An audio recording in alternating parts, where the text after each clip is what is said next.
Oh, okay. Okay.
Okay, can we call the public hearing to order? And I'm also going to call the committee of the whole to order.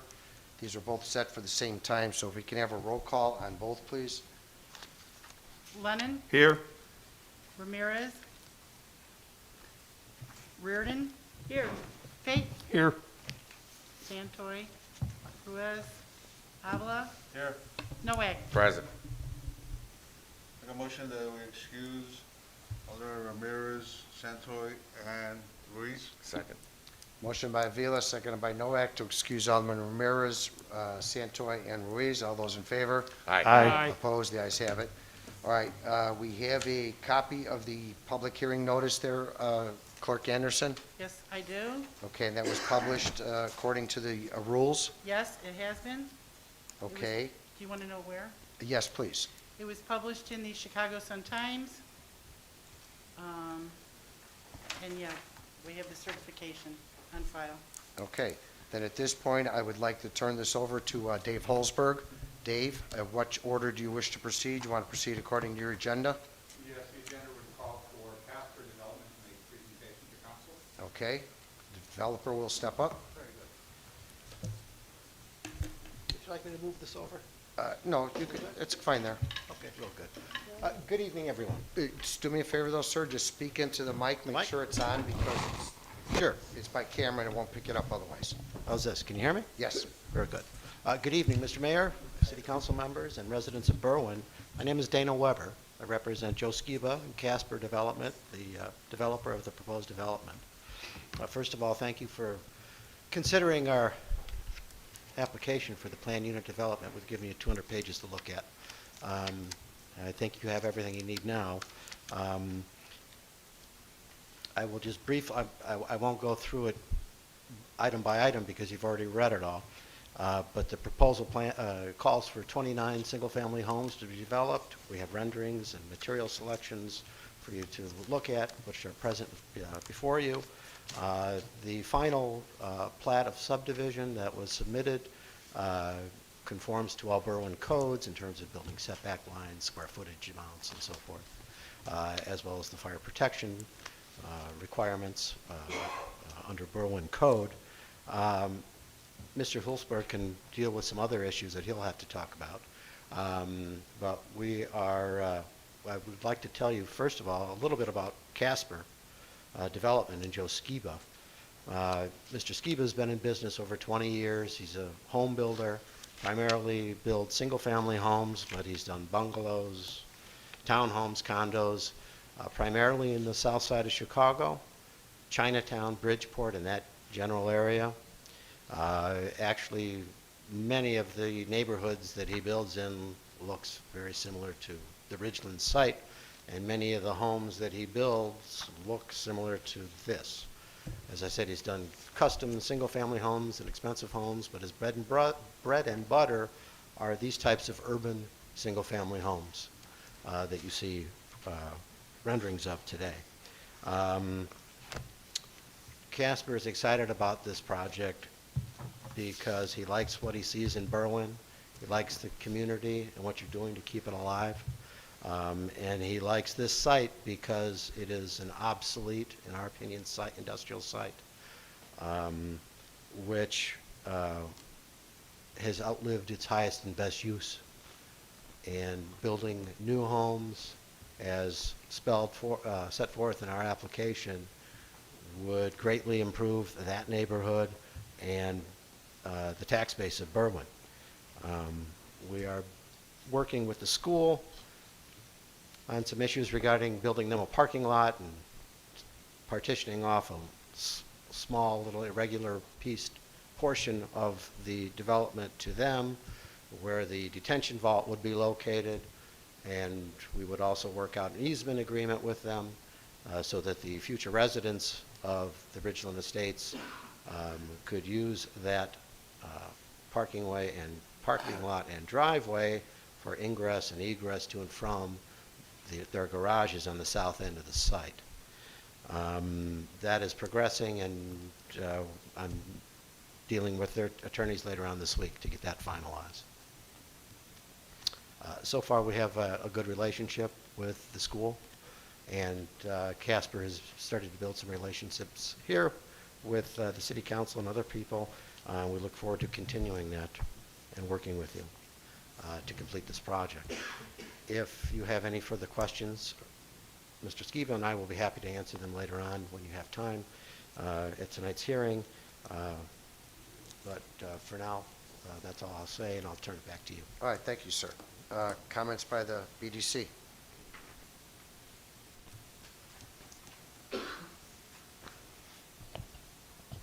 Mr. Mayor, members of council, in our packet that's been provided for tonight's hearing is a status report presented by the BDC reviewing this particular development. The parcel is located at 3000 Ridgeland Avenue. It's been known as the Physician's Records property. It's an industrial building of some 60,000 square feet. It occupies a parcel of 3.8 acres, of which 96,000 square feet presently are impermeable and has no detention being provided for it at all. The proposed development is 29 single-family homes with a front yard setback minimum of 15 feet, a corner side yard of 5, an interior side yard of 3 feet, and a rear yard of 25 feet. All of the proposed single-family homes will meet the setback standards. The minimum lot area is 3,750 square feet. The comprehensive plan for this parcel right now presently calls for it to be park and open space. The request that's being sought here is the petitioner is seeking that the City of Berwyn's zoning provide for a planned unit development on the property of 29 single-family homes. It is also requesting that a special use be granted as part of the planned unit development, and there are some 4 other approvals that could be necessary as part of this. The first would be a map amendment changing the zoning of this property from industrial to residential, a comprehensive plan amendment changing the property from open space to residential, an intergovernmental agreement between the school district and the City of Berwyn as it relates to compensation to pay for some costs that are being projected, as well as an agreement between the developer and the South Berwyn School District to provide for an access agreement and purchase agreement of a portion of the property. The school board has yet to take any official action on this matter. However, the school district does recognize that there are certain benefits that it would receive as a result of this property moving forward as residential. The school presently is zoned industrial. The zoning was never changed on that property when it was developed as a school. As part of the map amendment, we are looking again to go from industrial to residential. The Freedom Middle School would eventually need to be rezoned as well. And if this petition was successful, we would do a housekeeping matter and come back and make some of those minor changes.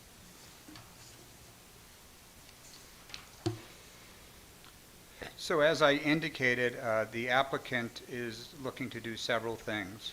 As you look at the proposed site plan that's up there and in your packets, it's looking that there would be a shared drive at the south end of the development, the residential development, which would be a shared drive with the school district.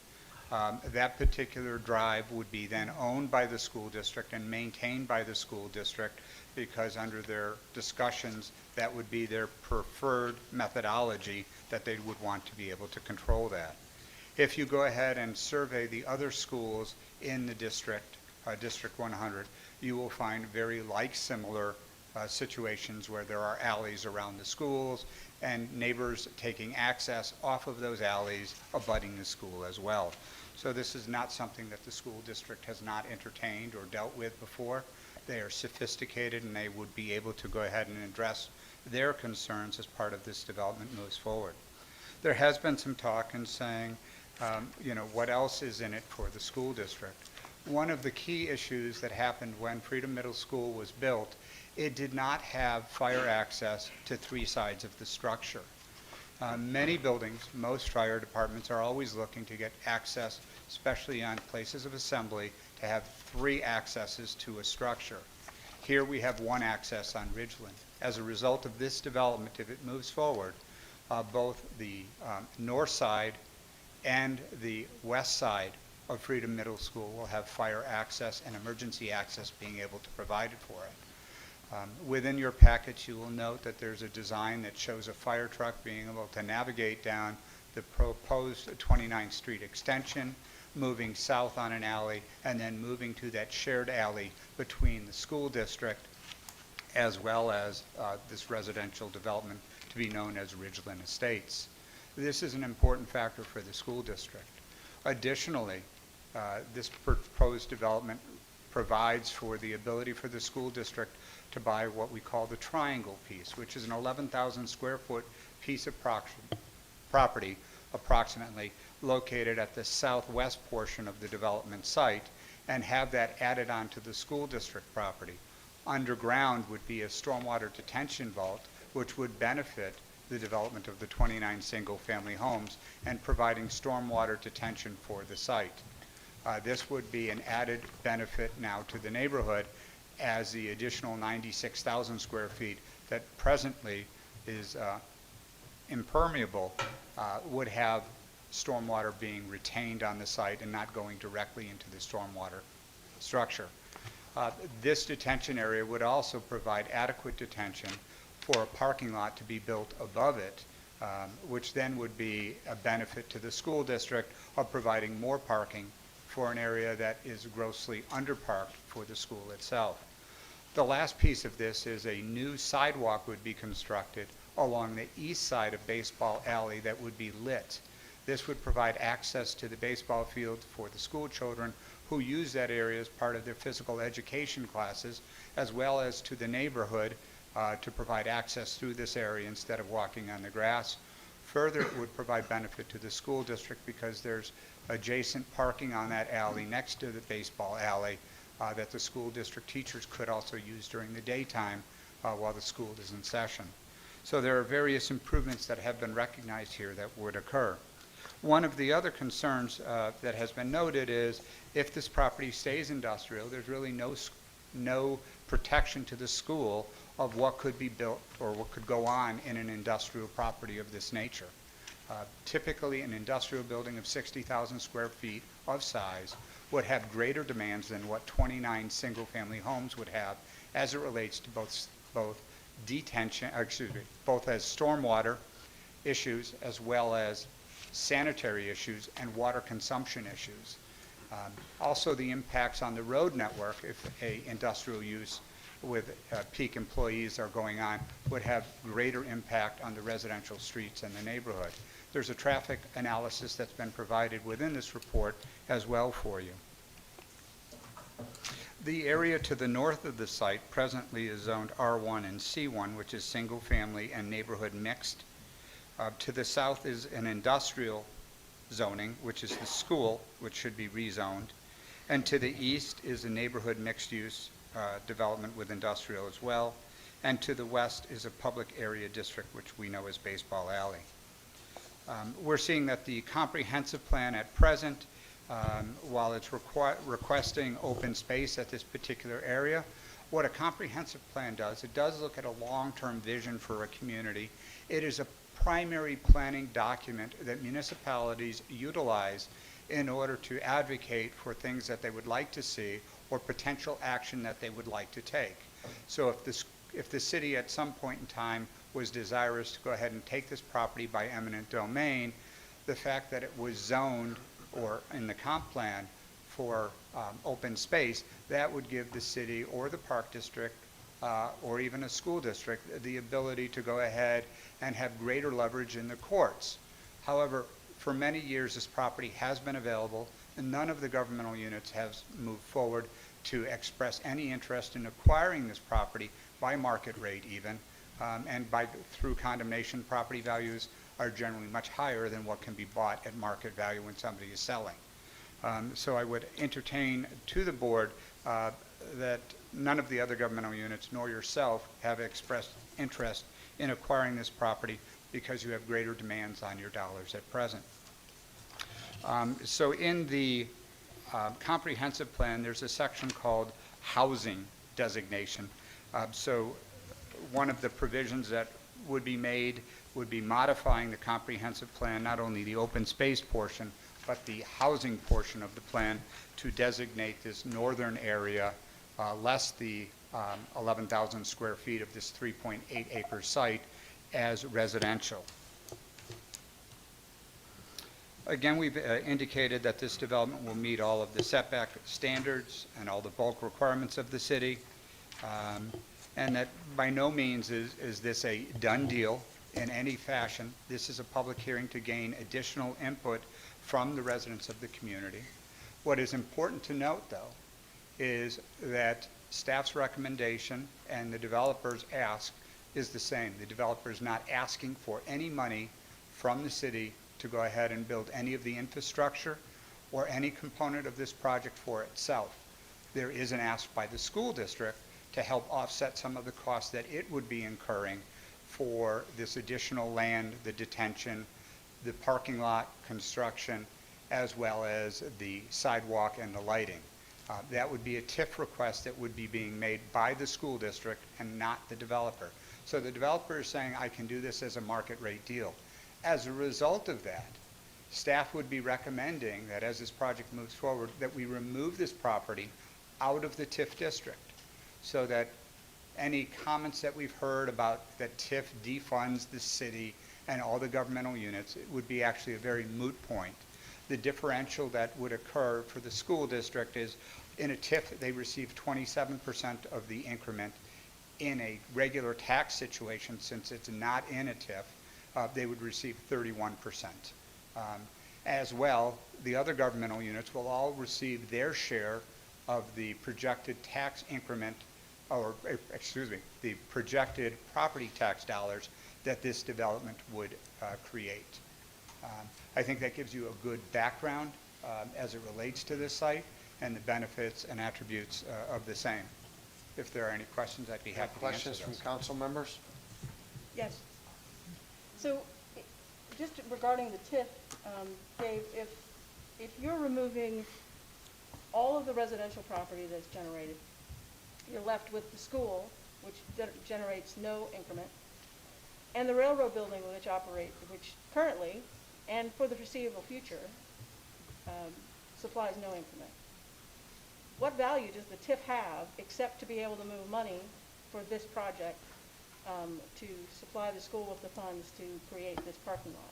So that's an excellent question, and let me just reiterate it so that it's clear to everybody that's hearing it.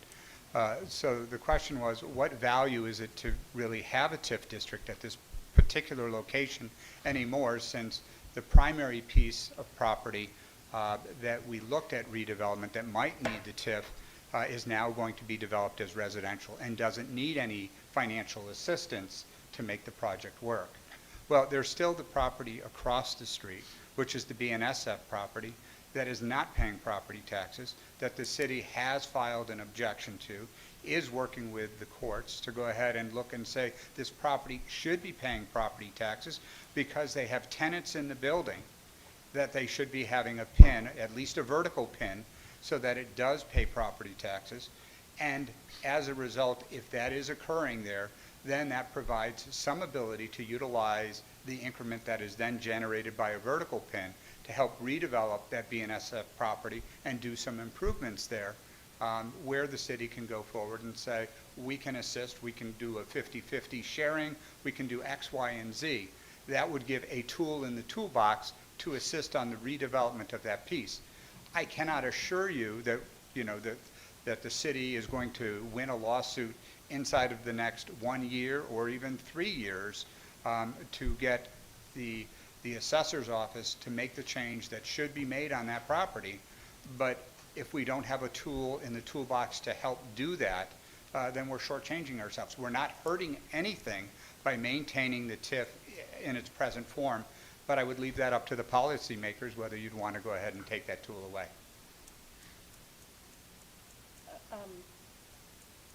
So I understand that you can't guarantee it within a year. I also heard you say that you can't guarantee it within 3 years. Could you guarantee it within 7 years? You can't guarantee it, and you haven't gotten any traction on it since you started. So I return to my original concern that we started this TIF with 3 properties, one which will never generate an increment, one which is highly unlikely to generate an increment in our lifetime, given the way that the railroad functions, certainly through the 3rd Ward, and I'm sure through the 1st. And so I'm just pointing out to the fact that this is a really great way to move funds from the depot TIF, which has historically not done well, to provide support for programs that this particular program doesn't even need it. So why are we doing this? Well, why are we maintaining a TIF? Yes. I think it's a tool in the toolbox that, should we be presented with the opportunity with the BNS property, that we would have something that we could work with. And if City Council wanted to go ahead and end the TIF, it can take actions to do the same, because you have no existing debt within that TIF district, and it would be your purview to take that action. But at this time, it costs us administrative fees to maintain the TIF. And so it is costing us some funds during the time. At this point in time, it's cost the city $15,000 to create the TIF for that area, and that money was borrowed or taken from the Depot TIF district, which is an adjoining TIF district made up of all of the same governmental units, with the support of all of those governmental units to create the TIF. Any other questions?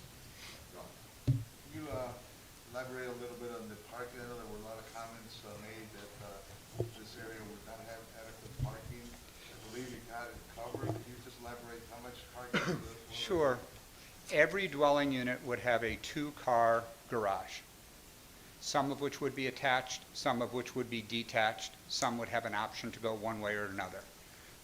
That would be the requirement of the code, that each unit have 2 parking spaces. There additionally would be parking on one side of 29th Street.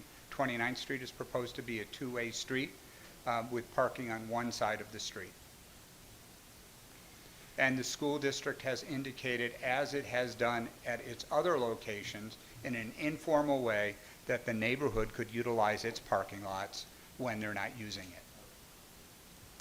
Thank you. Council, any other questions I from have one council? last question about the trees. I know we've talked about the parkway and not actually having a parkway on this Well, block. So the development actually has a 4.5-foot wide parkway between the back of curb and the sidewalk. The Public Works Department has said, hey, historically what we've seen in Berwyn, when we have sidewalks of that kind of spacing and the trees that grow and mature, they eventually impact the back of curb or the sidewalk. So the Public Works Department was saying, we would like to see relief where the trees are placed on private property every 25 feet rather than in the parkway. There's adequate room based off our city code to go ahead and put it just like we have elsewhere in the community. So that certainly can be done, and low-grow trees could go ahead and also be put in that same area. But it is a 4.5-foot wide distance between the back of curb and the sidewalk. And increasing that is out of the question? Well, I think there's always ways, if folks wanted to go ahead and do that, we could work with a developer and to get an easement on private property and put the sidewalk on a portion of private property. Except right now, it's not, I mean, ordinance doesn't require that we only have 4.5 foot. So it's not yet private property. We could increase that parkway. Well, you have a code and a set of standards that you've published and said, do this. And you have a developer who's saying, I'm happy to go ahead and follow all your rules and do this. And you have a public works department who has said, we'd prefer to see those trees, rather than go in the parkway, to go on private property. So I guess my confusion is 4.5 feet, is that standard, say on my block right here on Wesley, or do I have actually 8 feet to the sidewalk? I couldn't speak to individual streets in town. Sure. But I think most of the aldermen know their own wards and could say whether they're seeing a 4.5 foot wide or 4.5 foot difference. The point of my concern is that trees help a neighborhood feel like home. And if we are dependent on the private property owner to install a tree or maintain a tree, we will not have a canopy along that block. That is my chief concern. If it's on the parkway and it is public property, then we can create a canopy there, which will make it feel like a neighborhood that belongs in this city. And without that, if we let that go at this moment, what else will we let go of later? Jeannie, I believe the builder said he was gonna put a tree in front of every home. And From what when I- it's on private property, though, is it determined that there will absolutely be a tree every 25 feet, even on private property? That's my question. Well, initially it would, but you're right. Down the road, could a property owner take down a tree? Yeah, but they're responsible to maintain it. I think Could- we need trees, I mean, definitely. So the tree's part of the model. Could conversely, if your preference is to say, let's go ahead and put lower growth trees that long-term are not going to go ahead and have a root structure that impacts the sidewalk or the back of curb, we could go ahead and go that route as well. That's a smaller point, but whatever direction council wants to go, we can write that into the ordinance as part of the approvals. I think part of my concern is that we were having this conversation now, and we will be voting on it in a half hour. No, that'll be, I believe this matter is going to be requested, has been requested, to be extended another 2 weeks so that citizens have adequate time to go ahead and respond, and that the alderman of the ward has ample time as well to call a neighborhood meeting in addition. Thank you, that's lovely information, appreciate that. No other questions from council? Any questions or comments from the public? I did receive 2 letters that I would like to, in brevity, share with council. The first one is from a Jennifer Crump, and it was sent to our clerk, Marge Paul. She indicates, I'm a resident at 2818 Ridgeland, 300 feet north of the property proposed for development. I've been living in Berwyn for 7 years. Living so close to the property, I've got a lot of thoughts and questions. The first piece that she indicates is her concern that our conservative analysis said that it could take, in 1 year, that only 4 to 6 houses could be built. She felt that, the neighborhood shouldn't have this development going on for 4 or 5 years in order to have it, built out. We use very conservative projections in what it takes to go ahead and build out an area. The developer can speak to this later on, what his interest he's heard on this property for development and how long it will take.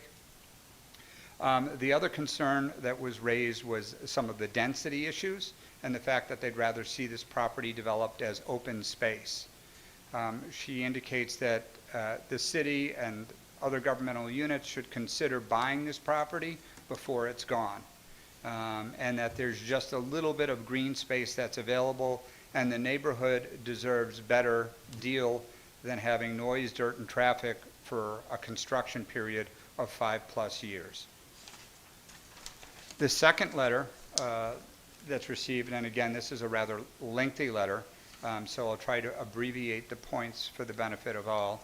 This is from Mr. Ted Corbis, again addressed to Clerk Marge Paul.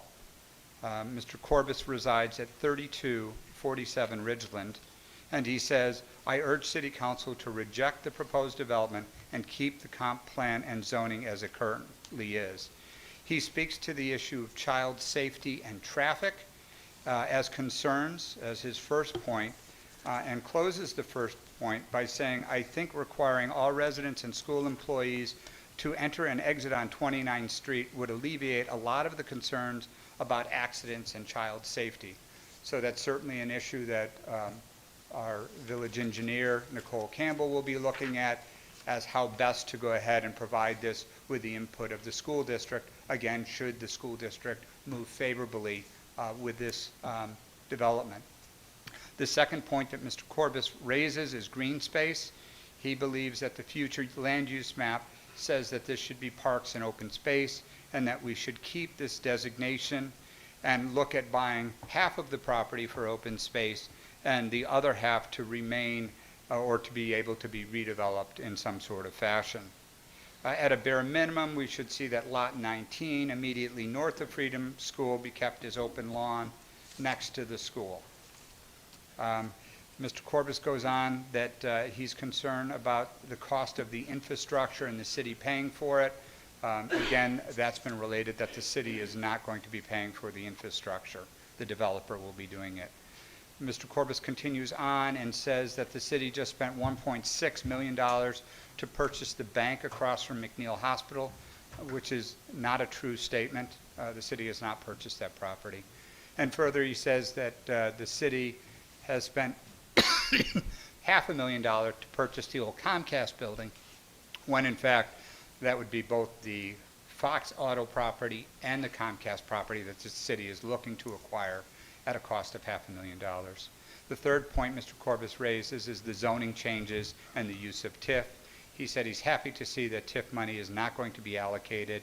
He still believes the area should be remained zoned as industrial to the greater benefit of the community, and that a residential project will result in less property taxes and more of a burden on the school system. At presently, the property is generating approximately $120,000 in property taxes. 29 single-family homes is generated to more than double that amount. He talks about crammed housing in looking at the schematics, and he believes the project looks crammed and crowded when in fact it meets all of the zoning codes, and much of the nearby neighborhood is built of the same standard.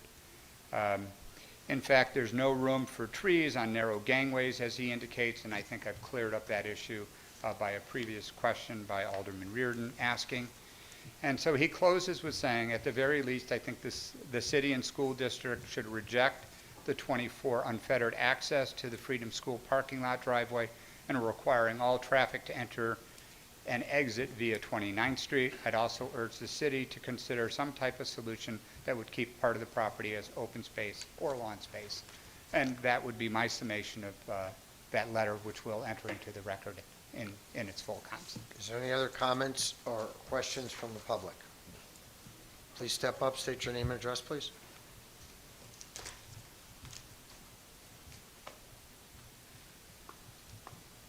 Hi, Luz Chava, 1600 block of Ridgeland. I just have a question for the representative from Casper. Thanks for being here. So my question is, you had mentioned that the development would improve the tax base for Berwyn, and I was just wondering what does, if you could talk a little bit more about that and give examples from neighborhoods in which Casper has made developments and how that has improved the tax base. Thank you. Well, I think Mr. Hulselberg just addressed that in terms of industrial versus residential. The residential taxes will be double what it is. Currently, the owner of that property hasn't paid taxes in the last year. He's $130,000 behind. He hasn't paid taxes this year because the building is obsolete and he can't afford to pay the taxes anymore. So if you don't do something, you're not going to get any taxes. But in general, I believe what Mr. Hulsberg said is accurate, that the residential will pay more. The rates are higher on our industrial properties, but you'll get more out of these 29 single-family homes. But I can't give you an exact dollar. Sorry. I think the only other thing to add here, and there are some pictures that were supplied of additional neighborhoods in the city of Chicago where this developer has worked. I have toured those sites to give an idea of some of the infill development So if I can approach and pull those pictures and share them with the resident. Yes.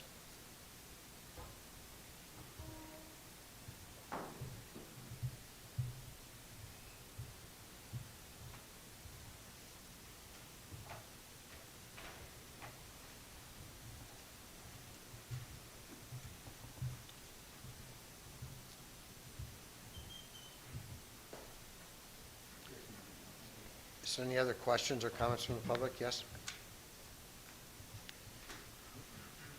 Hi, I'm Sabina Kraus. No, pull the microphone down. There you go. Okay, I'm just on my tippy toes. I wasn't going to ask something, but it was curiosity, because one of the things that in Berwyn we always have trouble with is like tax coming in from industrial and, factories, not just homeowners, right? So there's always discussion about we don't have a lot of space, in Ogden that comes up a lot because of the car dealership and stuff.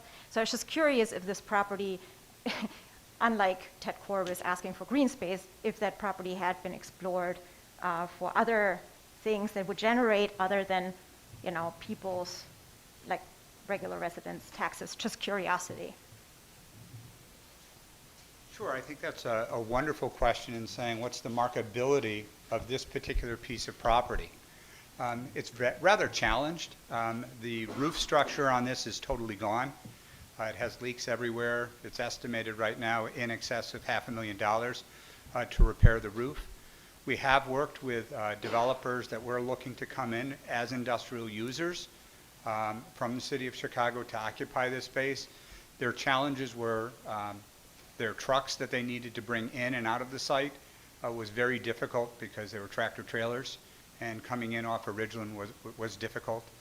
When they looked at the price of the property and what they would need to do with it, it really just didn't work with them. I know that the mayor was working even prior to me arriving here in Berwyn in the position that I now fill with industrial developers trying to go there. And every industrial developer, while they tried to go ahead and do something, could never meet terms with the property owner to make the project work. We also had affordable housing folks that came forward looking to do development here, whether it be for senior housing or other affordable housing, and they couldn't get either the tax credits to do the project, or they couldn't get the bottom line deal of the project to work. It is a piece of property that is, very much closed in terms of its situation. It's got one access point in and out of it. It is bounded by, to the north, a residential development, to the south, a school. So when you look at what's really the highest, best, and most appropriate land use, one would really question keeping it as industrial when you have a school to the south. And I understand that the school was built after the industrial was there, but what we also must remember as a community, that was the only available piece of property for Freedom Middle School to be built. There was not another option for it to be done. And so we have the situation that we have today. And when I came on and I met with the school district, they expressed their difficulties and greatest challenge of the fire situation that was there and parking, and asked whatever happens at that piece of property, could that be worked to the advantage and benefit of the school district to try to address those concerns. And that was kept in mind as we move forward on this project. Any other questions or comments from the public? Okay, hearing none, I would ask that you have a recommendation on your agenda. However, it's already been stated that the alderman of the ward is going to defer for 2 weeks. So I don't think we need to discuss a recommendation unless Alderman Fate, okay.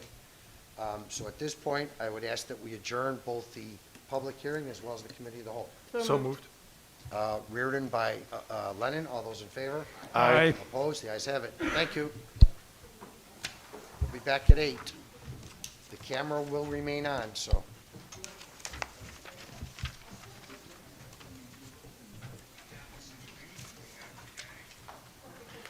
Hey, Scott.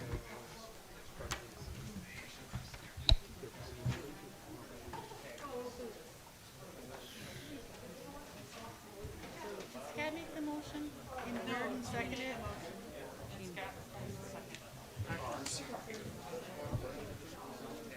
You just were we're a little too quick for you. Yeah. You're not used to it, Sandy, don't worry about it. Hey, we did okay. Sure. Okay, so. Hey, at least I got something to work towards. Your, check stuff is on your desk, so you just have downstairs, right? I'm gonna go. Listen, Jose has pneumonia. Well, then you're gonna take away. So Jim Frank said to call him, like a few minutes before 8. Okay. I'm gonna stay and sit here with you, if it's okay. Sure. I'm already here. So just call him, here's his cell here, and I told Jose we're gonna call him just a few minutes before 8. Okay, I got it. Just like you dial out for a normal, when you're calling people. Okay. Just hit the green button, dial 9 like we downstairs. That's his number. Okay? I choked on the, I didn't say all the stuff I was supposed to say. He threw me for a loop because he just, anyway, I'll be back. Tonight, 15 minutes later, past. It's not proper. So, man, okay, you? And then I just kept everything because he Everything okay? Family okay? Yeah? put it all together. So when I got to here, we'll talk about it. Yeah. But I could, we just ran them together. He's still trying to do something. I don't know what he's trying to do. And I do have a His attorney, I made 3 it's copies over. today, Bob Gate one and one and He Alicia says that one. there were absentee ballots that were rejected because they were received late. So he's trying to argue that the post office did that. It wasn't the residents because the post office had national problems, you know? But he hasn't been able to do it, you know, so.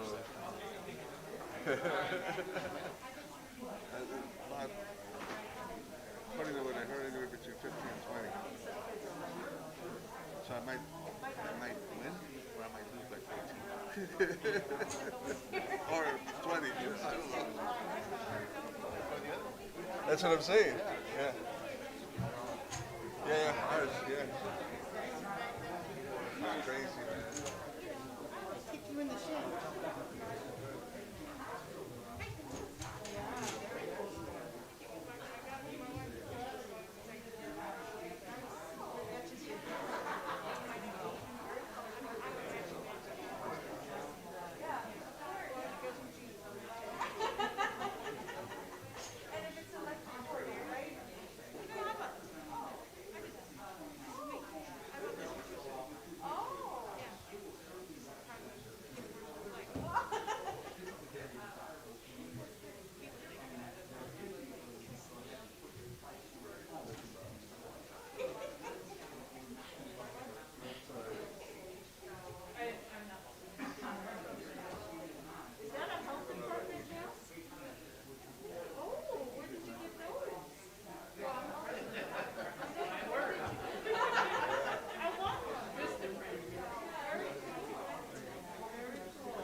up here for X amount of money. We don't have enough room to do anything anymore. On his car, he's got license plates that says Berwyn Third Ward.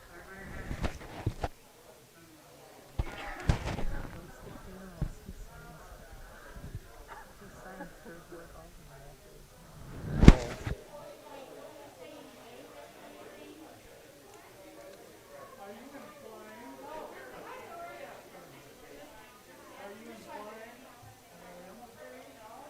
Oh, Mark.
Oh, you need help, Mayor?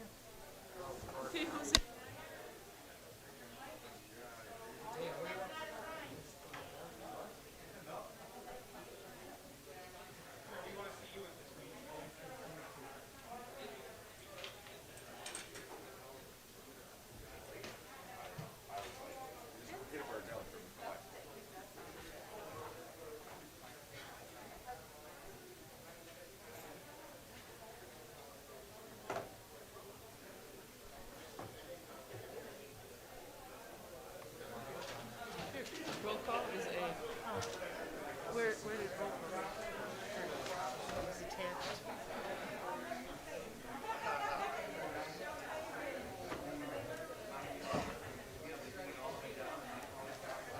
Yes, sir.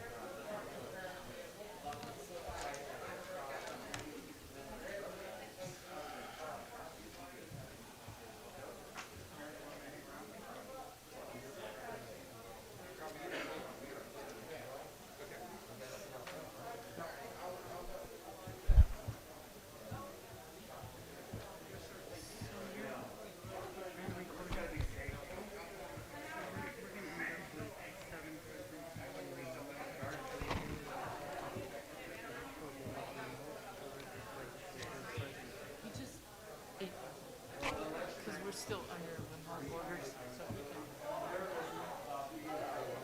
What I do is next to Ramirez here, under present, I put R, and that way I know when I do the minutes that, can I just put it there? Can I just check them? Yes.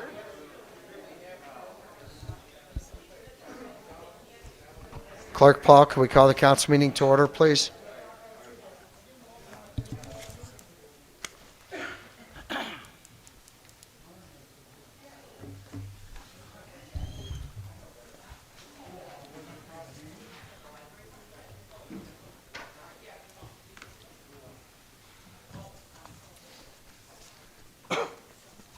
Lennon?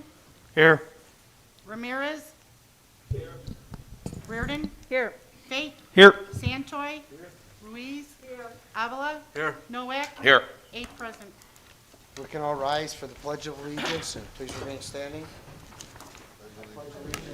Flag of the United States of America and to the republic for which it stands, one nation, under God, indivisible, with liberty and justice for all. We can all keep in our thoughts and prayers the men and women we have on the street tonight.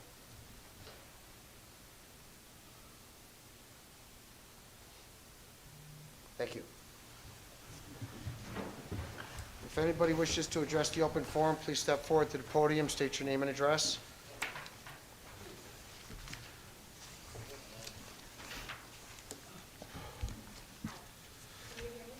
Is that on, Sabine? Is the green light lit? Hello. My name is Sabine Kraus, and I live at 6949 30th Place by Proxa Park. Congratulations to everyone being re-elected or elected to the Berwyn City Council. Everyone that lost, thank you for your service and hope you will enjoy the personal time you will gain. Based on campaign literature on both sides, I look forward to everyone being fully transparent, providing clear, accessible, and timely communications, being inclusive, and working toward equity, taking all concerns by our diverse population seriously, and truly work toward an equitable community, providing clear ideas on how to achieve this.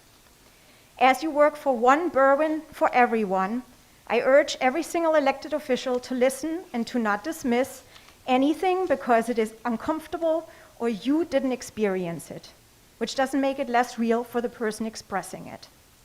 We all have the chance to continue to change for the better and grow, and I hope everyone will self-reflect and see critique not as an attack, but an opportunity for growth and making Berwyn better. It's pretty much based on, Facebook the last 5 months. So thanks again. I have 2 items I'd like to bring forward and find out how I can get more information to follow up. My first point is about businesses in Berwyn. We're still in a pandemic, especially this morning with JJ being put on pause. Vaccination might be delayed. I personally am still not 100% comfortable to dine inside a restaurant, especially if they're getting to capacity, even the partial capacity. And I find outdoor options more palatable. I recently heard that the city is charging businesses for outdoor seating again. I think last year that was waived. So I was just curious to find out why it was decided that businesses had to pay for the sidewalk seating again, because it's still like one extra way of getting people to come, like me. I'm uncomfortable inside. And how, if you would consider, changing that and like refunding fees, because every little thing I'm sure would help any business. So I was just curious how to find out, why that was decided and where to get more info. If you leave that with the clerk, I'll look into it and let you know. Okay. I'll give you a call. And then the other thing I would like to talk about is I'd like to speak about police and community. I just read the tweet by Congresswoman Cori Bush posted last night. Well, when Philando Castillo was murdered by police at a traffic stop in 2016, Minnesota invested $12 million in police training. Where was that training when they killed Dante Wright, just 10 miles from where Derek Chauvin sits on trial for murdering George Floyd? I'm quoting this tonight because I saw it shows that intention and actions have to be authentic and not performative. I saw a city post today for the police department inviting to a community session on April 28th, 6 p.m. through 7:30 p.m. at the police station, which I was pretty excited about seeing that. I would like to confirm that more than 1, 2, or even 3 sessions are being planned and will be scheduled throughout the year and promoted with ample time in multiple places. I would also like to find out how the Berwyn Police Department plans on following up on each session to ensure this is not just checking off a box, but shows an actual desire to improve the department, grow it, showing intention to listen, encourage dialogue, and engage mutually, to truly make it a better police force. I was pleased to see the adoption of the 10 shared principles put forth on March 22nd, 2018 by the NAACP Illinois State Conference and its adoption by the Berwyn Police Department. The fact this didn't happen until February 9th, 2021, more than 2.5 years later, does seem more like a reaction. So however that this happened, it's awesome, right? Like, that's a really great first step. But and we should celebrate that, but I look forward to learning more how the Berwyn Police Department will practice and become better, so we do not ever have a situation where our police officers or a police department will be in the news like what we're seeing currently happening again this week. Okay. So how do I go about? Well, I will tell you that from what I've been told, the plan is that the first session on April 28th is going to be a listening session. They want to hear the concerns of the residents with respect to the building on their trust level. And then they're going to assemble with the administration and then have a follow-up meeting to address those concerns and open up the dialogue. So it's not just one meeting, it's going to be several, depending on how things go with respect to the different questions or issues that come up. I would definitely consider the multiple listening sessions because not every single person can come on one specific date. Right. So thank you very much. Okay. Anybody else for open forum?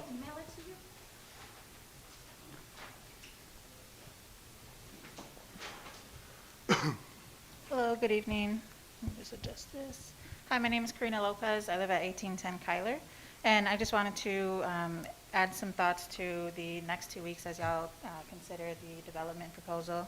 And I wanted to share that in speaking to residents that live in the area, a lot of them mentioned that they are concerned of the safety of students that go to the Freedom Middle School, and especially now that they've already seen people disrespect crossing guards and disrespect the stop signs there. So adding more traffic in the area is a real concern for them.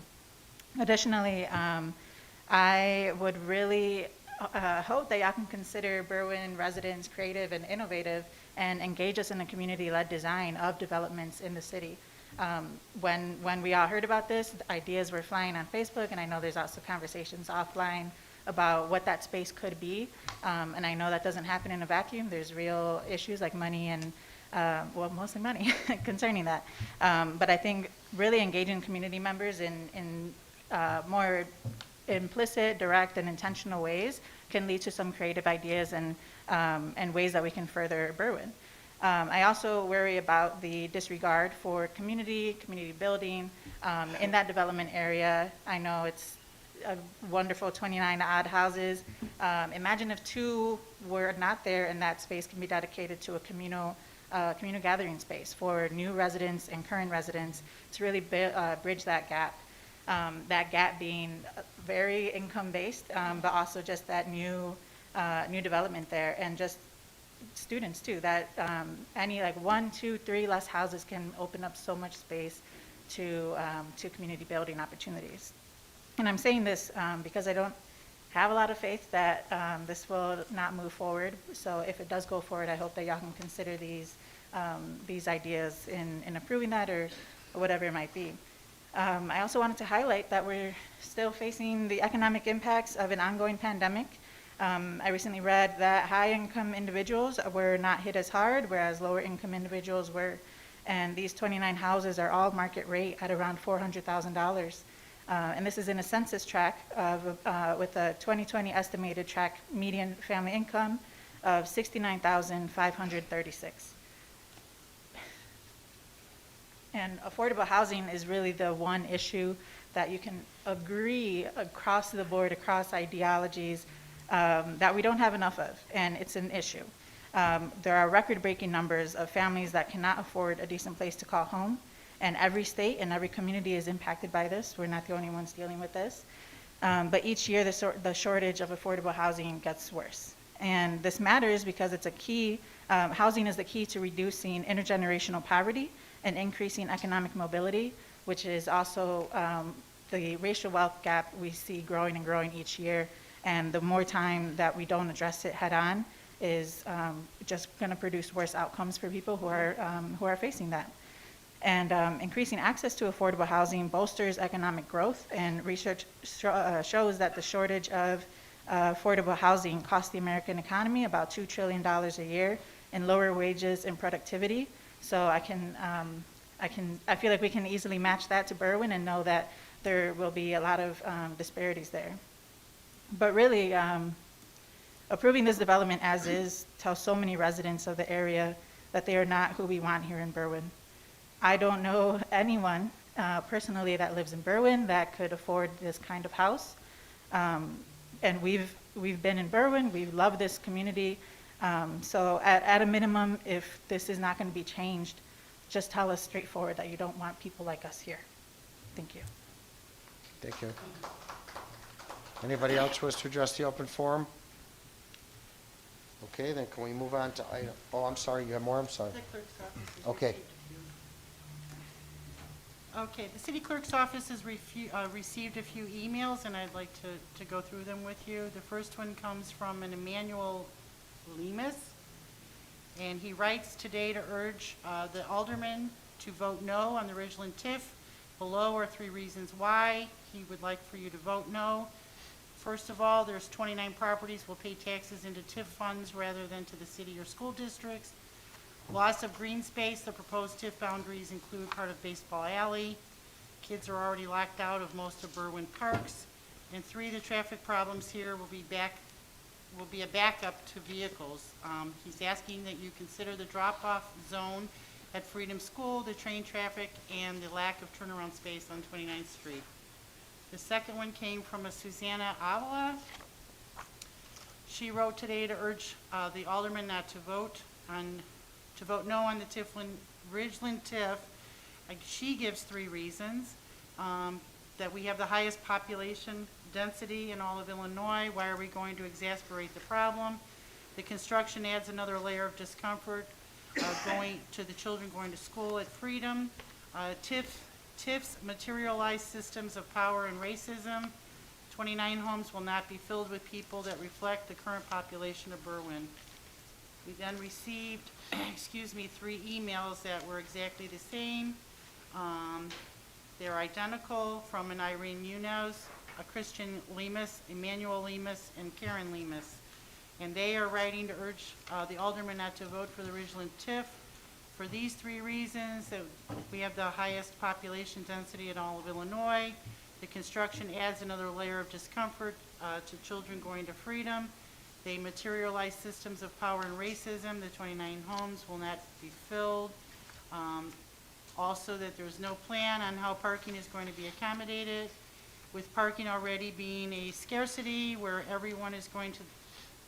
is everyone going to park their 1 to 3 cars per household.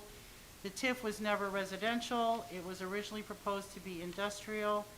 The proposed HOA and TIF funds further exacerbate the inequities and disparities in the city. They also added that there are 29 properties will pay taxes into the TIF rather than to the city school district. Loss of green space, and it will create the traffic problems.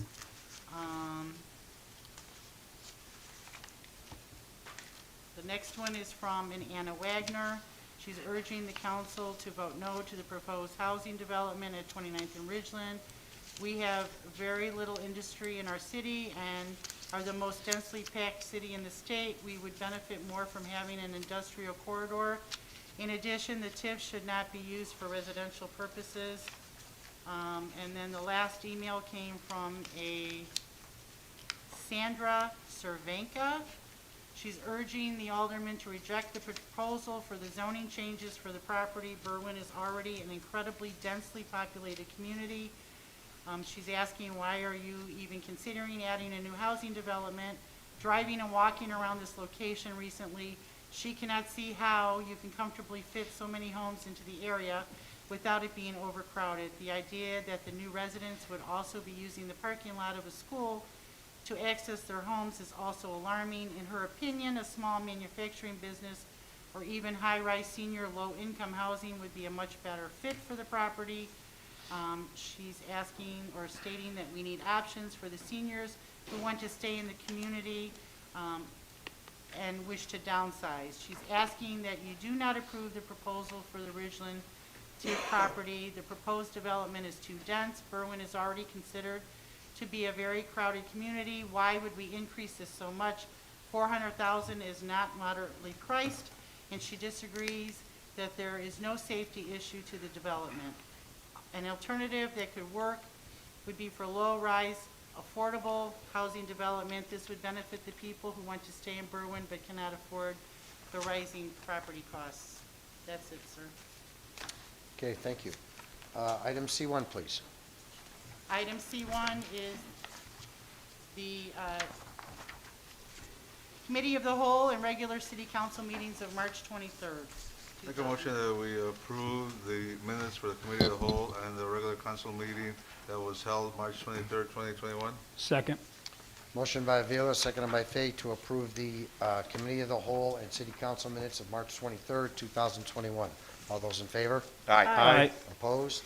The ayes have it. Item F1, please. Item F1 is a communication regarding the Pavic Recreation Center pool. Yes, Mayor, we have 3 quotes for this project. One from K's Construction at $59,500. We have another one from Crunch Incorporated for $74,711. And we have another one for $81,500 from Digger Construction. So this is line item has been approved in the 21 budget for the rec center. So it's my motion to approve a contract with K's Construction for $59,500 for pool repairs. Second. I have a question. I have a question also. How about the pool liner? The pool liner is also in the same It's communication? included in the price, correct? No, it's not. The pool liner is separate. It's a separate item that you have there. All right. Your question, Alderman Reardon? Your communication to us is asking us to waive the sealed bid? Correct. But we have bids here, so those were not These are sealed? actually quotes. I see. We reached out to companies for quotes for the repair of the arms, the metal arms that actually have been pushing the wall in because they severed off in the winter. Sure. So, I'm a tad bit embarrassed at the end of my term to ask what is the distinction between a quote and a bid, particularly when our ordinance requires sealed bids? The reason being is because of the urgency of the matter.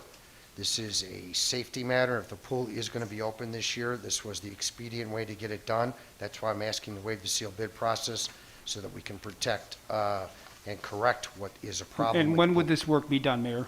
By? This would open the pool by the middle of June. Okay. How long does this, what is the projected length of this work? It would open the pool by the middle of June. No, I understand that. So they would start May 1, they would start, They would start May 15th? immediately. They would start immediately because the liner cannot be installed until the outside work has been done.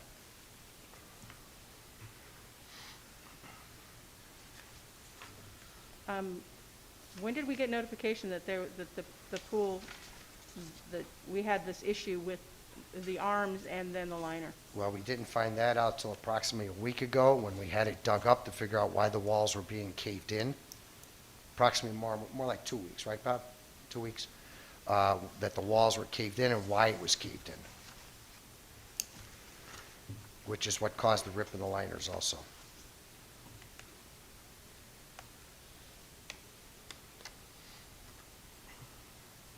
Any other questions? All right, Alderman, I'm Okay, going to I ask you. do see that for the liner here is separate now, yes. And they have done the liner in the past for us? Yes, this is the people who installed the original liner, correct. Okay. All right, so it'll be my motion to approve the construction to Case Construction for $59,500 and the liner to Reno Systems for $102,070. Second. Motion by Fate, second by Avila, to concur with the recommendation, waive the sealed bid process, award the repair work to Case Construction for $59,500, I believe it is, and the installation of the liner for $102,070. All those in favor on the call to roll. Lennon? Aye. Ramirez? Reardon? I don't think that we should waive the bid process, so no. Fate? Aye. Santoy? Ruiz? No. Avila? Aye. Noack? Aye. 6 yeas, 2 nays. Motion carried. Item H1, please. Yes.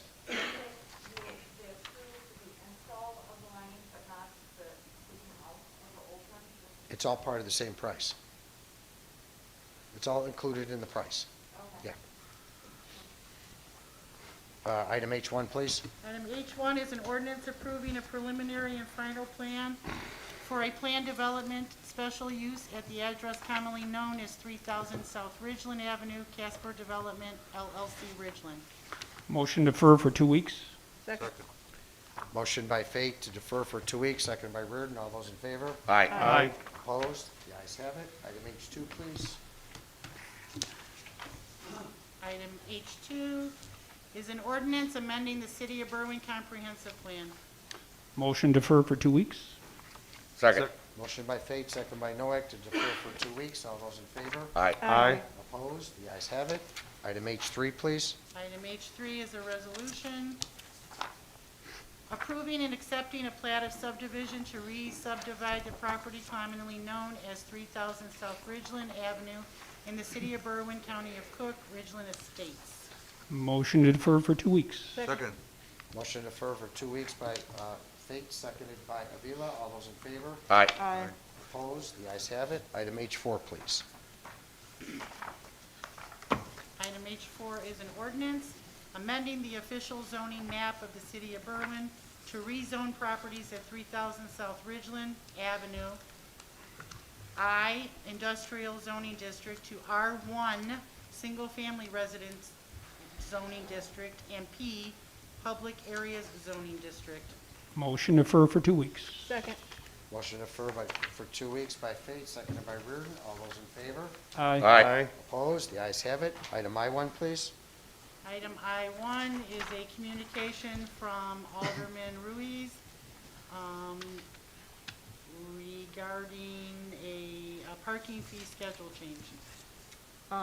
It's my motion to approve the request. As you might recall, back in November of 2019, the Public Works Committee met to review and discuss the current fee schedule of our accessible handicap parking. We haven't raised those fees in several years. Some of the process we don't even charge for, and we feel that this is necessary at this time. Some of you may be aware that we do experience abuse in the system because of the low and no fees. And so we're hoping that this can be an option to increase and deter individuals from abusing the system, and also alleviating some of the costs of the city for installation and maintenance of signs and such. Any questions on it? I know it's been a really long time. And your motion? Motion to modify and adopt the fee schedule effective May 1st, 2021. Sign the necessary, no signatures? Well, it's got to be sent to the Law Department for drafting of an ordinance. I'm sorry, Mayor, say that one more time? It's got to be sent to the Law Department to amend the Oh, I ordinance. apologize, that's correct. We're not at that, so forward to the Law Department. Second. Motion by Ruiz, seconded by Reardon, to adopt the fee schedule and refer it to the Law Department for the drafting or amendment of the ordinance. All those in favor, and call the roll. Lennon? Nay. Ramirez? Reardon? Yes. Fate? Aye. Santoy? Ruiz? Aye. Avila? Nay. Noack? Nay. 5 yeas, 3 nays. Motion carried. Item J1, please. J1 is the settlement of 20 WC 029534.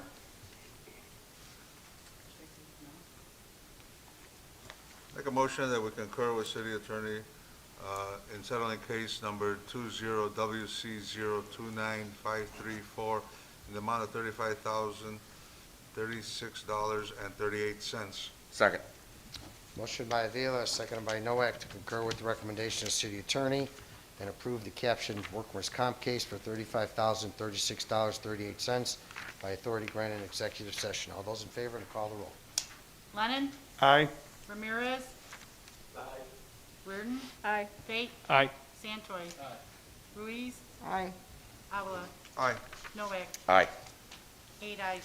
Motion carried. Item J2, please. Item J2 is an ordinance amending Part 10, Title 8, Chapter 1080, Section 1080.02 of the Berwyn Code of Ordinances, defining the scope of make-ready work for the city of Berwyn, county of Cook, state of Illinois.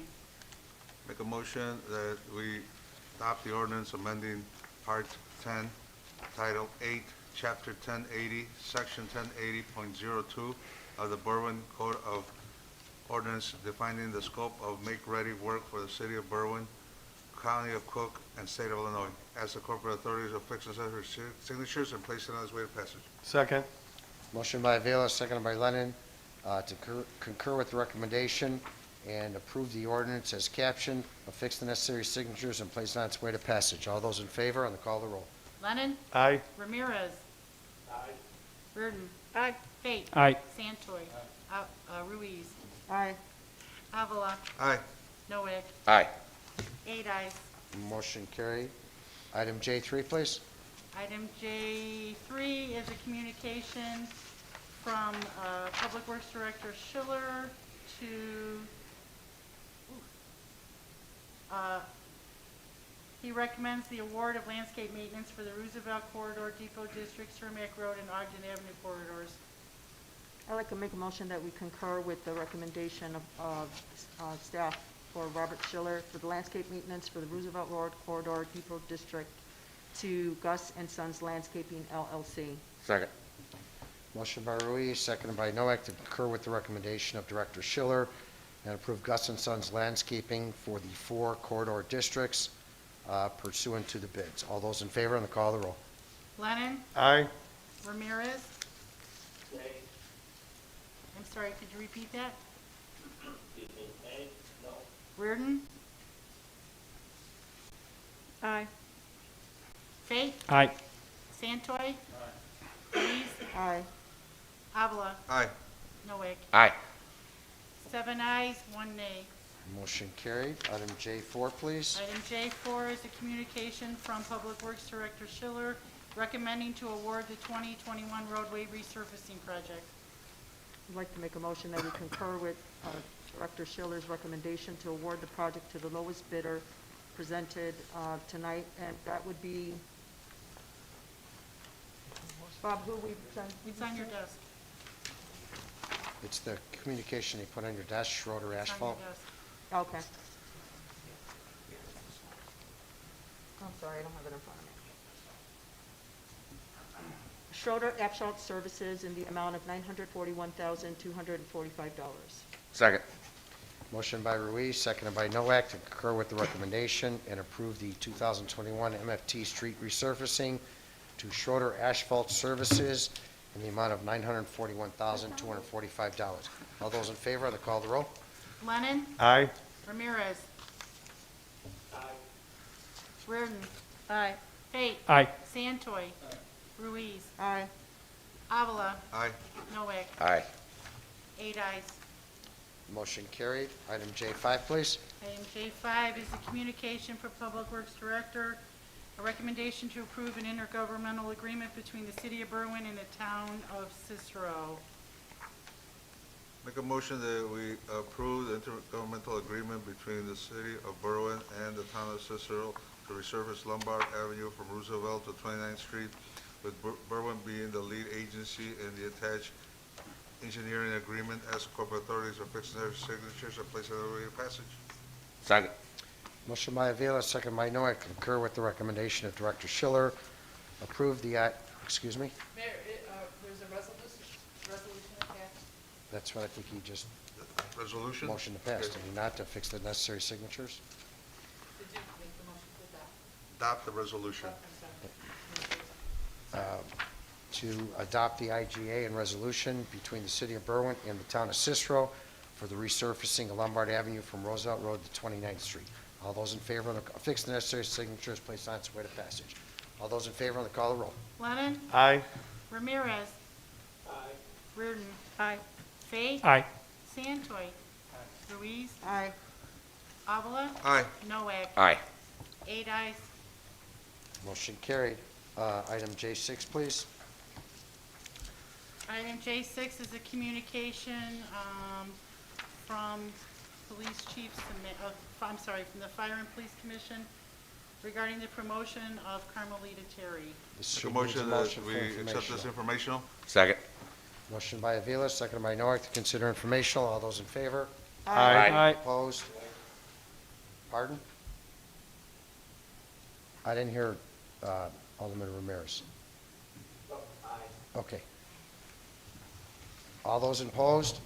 Motion carried. Item J7, please. J7 is a communication from Police Chief Samaglia, request to hire 7 probationary police officers from the lateral eligibility pool. Make a motion that we concur with Chief Samaglia in hiring 7 probational police officers from the lateral eligibility pool. This would satisfy the current contractual agreement between the City of Berwyn and Illinois Municipal Police Association. Second. Motion I'm by- sorry, wait, hold on, I've got a question. Contractually, we don't have to have a number of police officers any longer. Is that correct? That's what we sat with, and we called the attorney back onto the phone to reiterate for us. It is not contractually obligated that we add 7 officers. That's fine. Take that out of your motion. You're correct. You're Yep, correct. the motion. So It's to if fill we the add 7 vacancies. officers to this, to our budget, what is the impact of that We're not on adding the city? 7. The replacement. You're Replacing replacing. the 7 that aren't Replacing- here no more. These are positions already budgeted for. And we're current, Here's the names. very good. You want to amend your motion?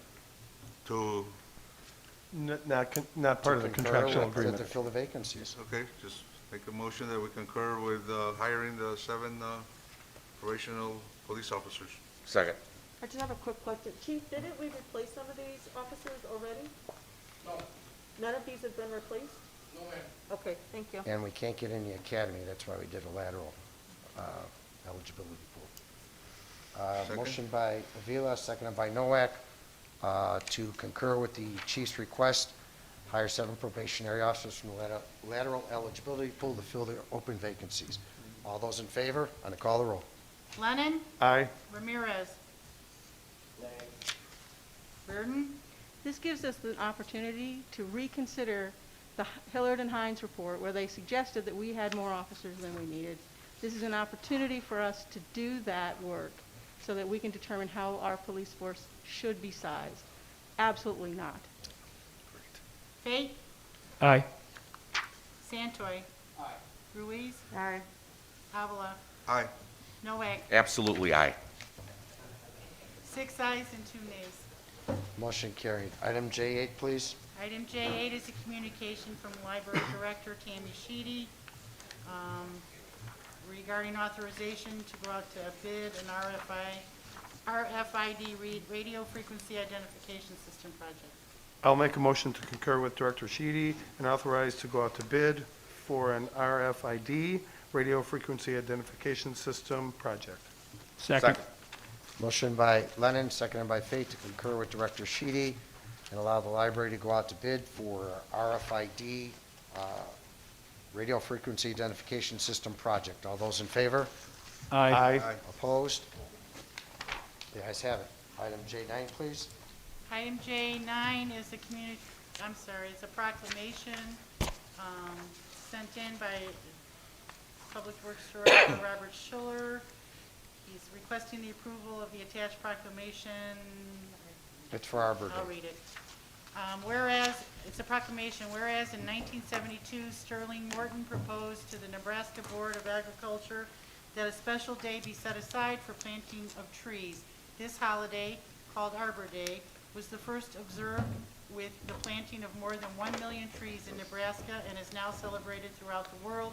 And whereas trees can reduce the erosion of our precious topsoil by wind and water, cut heating and cooling costs, moderate the temperature, clean the air, produce oxygen, and provide habitat for wildlife. And whereas trees in our city increase property values, enhance the economic vitality of business areas, and beautify our community. And whereas City of Berwyn has been recognized as a Tree City USA by the National Arbor Foundation and desires to continue its tree planting ways. Now therefore, I, Robert J. Rivero, Mayor of Berwyn, do hereby proclaim April 28, 2021 as Arbor Day in the City of Berwyn, and I urge all citizens to support efforts to care for our trees and to support our city's community forestry program. And I further urge all citizens to plant trees to gladden the hearts and promote the well-being of present and future generations. Make a motion that we adopt the proclamation acknowledging April 28, 2021 as Arbor Day, as the corporate authorities to fix the necessary signatures and place it on its way to passage. Second. Motion by Avila, second by Lennon, to adopt the proclamation proclaiming April 28, 2021 as Arbor Day in the City of Berwyn, affix the necessary signatures and place on its way to passage. All those in favor? Aye. Aye. Opposed? The ayes have it. Consent decree, the consent agenda, excuse me. Make a motion that we adopt the consent agenda as presented. Second. Motion by Avila, seconded by Lennon, to adopt the consent agenda as presented. All those in favor? Aye. Aye. Opposed? The ayes have it. Aldermanic committee meetings, Alderman Lennon. Call it a chair, but I have a first ward cleanup on Saturday, April 24th, 10 a.m. at the train station. Alderman Ramirez. Alderman Reardon. Call the chair. Alderman Fate. Call the chair. Alderman Santoy. Alderman Ruiz. Call the chair, but I do want to remind everyone that there is a 6-ward cleanup this Saturday, 10 a.m. to 12 p.m. We're meeting at District 98's parking lot. All are welcome. Alderman Avila. Alderman Nowak. April 24th, we will be observing Earth Day in the 8th Ward with a cleanup, and we'll be meeting in the cul-de-sac on Grove and Roosevelt at 10 a.m. Masks and bags and gloves will be available. Call the chair. Motion to adjourn. Motion to adjourn by Nowak, seconded by Avila. All those in favor? Aye. Opposed? The ayes have it. Thank you.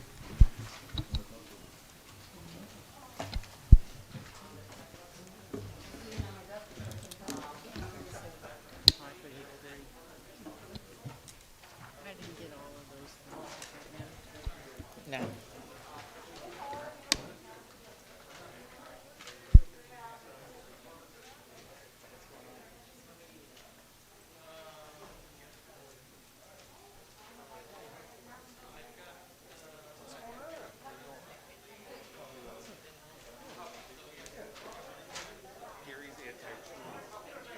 Yeah, he cut down trees. I had at least 3 fall down.